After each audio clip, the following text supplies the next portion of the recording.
Hey everyone, my name is Brie Marchetti, and today I'll be sharing my Adapted Mobility Device project, or AMD, designed for one of my students named AD. This device was created to support AD's mobility, safety, and independence as a part of his orientation and mobility instruction. In the video clip is me dropping a bucket of the materials I will use to build the AMD. I then throw the materials onto the carpet and snap to show a quick image of the AMD put together. AD is a 14-year-old student in a middle school inclusive program. He has cerebral palsy as well as multiple visual impairments, including optic nerve atrophy, cortical visual impairment, nystagmus, and strabismus. His functional vision varies depending on lighting and fatigue, and he benefits from tactile and auditory cues to navigate his environment. AD uses a gait trainer for mobility within the school building and a wheelchair for longer distances.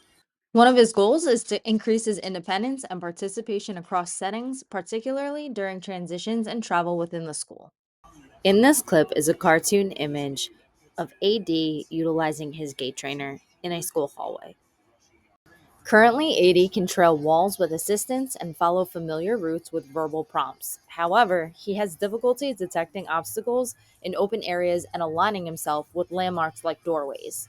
Because of his cerebral palsy, maintaining balance and positioning while scanning visually is challenging. So, this adapted mobility device was designed to provide him with tactile feedback that promotes orientation, confidence, and safety during his movement. Shown in these video clips were a school hallway, a doorway opening, and a child using a gait trainer just like AD. The AMD is a lightweight, U-shaped mobility device made from PVC pipe, pool noodle padding, and rubber tips. It attaches directly to the front of AD's gait trainer using Velcro straps extending slightly in front of him to act as a tactile bumper or preview of obstacles. The foam padding offers a soft tactile surface and some auditory feedback if it bumps into objects, helping AD make small directional adjustments as he moves. This clip shows the AMD put together with white PVC piping, blue noodles for the padding, and yellow tennis balls for the feet. The device measures about 22 inches wide and 28 inches high, with about 3 to 4 inches of ground clearance. It's large enough to extend beyond his gait trainer, but light enough to move easily. I use PVC because it's inexpensive, easy to adjust, and durable for school environments. The tennis ball tips help it glide smoothly over tiles without noise or damage. The video clip is a sped up version of me piecing the AMD together.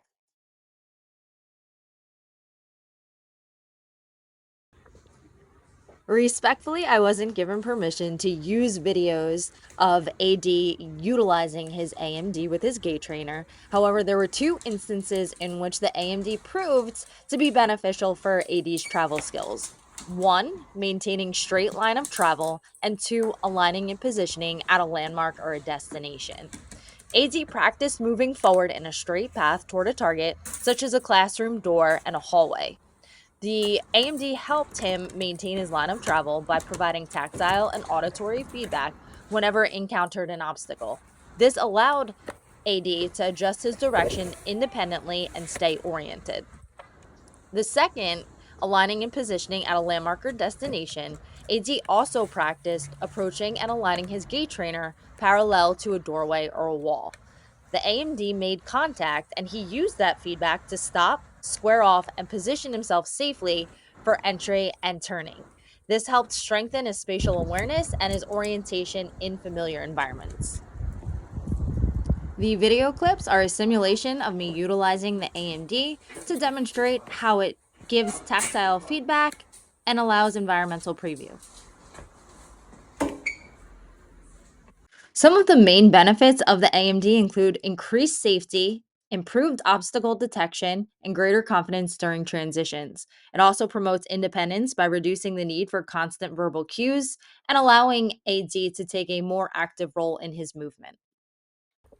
The total cost for this project? About $66.83.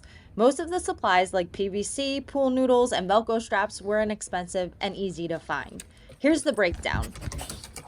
One 10-foot PVC pipe will cost you $6.04. Six 1-inch thick PVC T connectors are $12.42. Four 1-inch thick PVC 90-degree elbows will cost you $5.92. One PVC pipe cutter will cost $15.78. One foam pool noodle is $1.75. Four tennis balls cost $4.34. Two Velcro straps for $12.99, and one tube of PVC glue for $7.59. Shown in these last couple of clips was an itemized list of material and cost breakdown, and behind those items was a video, again, of the AMD I constructed. Overall, this adapted mobility device worked very well during testing. It provided strong tactile feedback and gave AD more confidence when traveling in open areas. If I were to make adjustments, I'd consider adding reflective tape to increase visibility for his peers and possibly experimenting with different handle grips or adjustable height options for flexibility. This project reinforced how even simple, low cost tools can make a big difference in helping students with multiple disabilities build independence, safety, and confidence in their daily environments. I thank you so much for watching my adapted mobility device presentation. This project reminded me that creative adaptations can empower students like AD to participate more fully in their world one step at a time.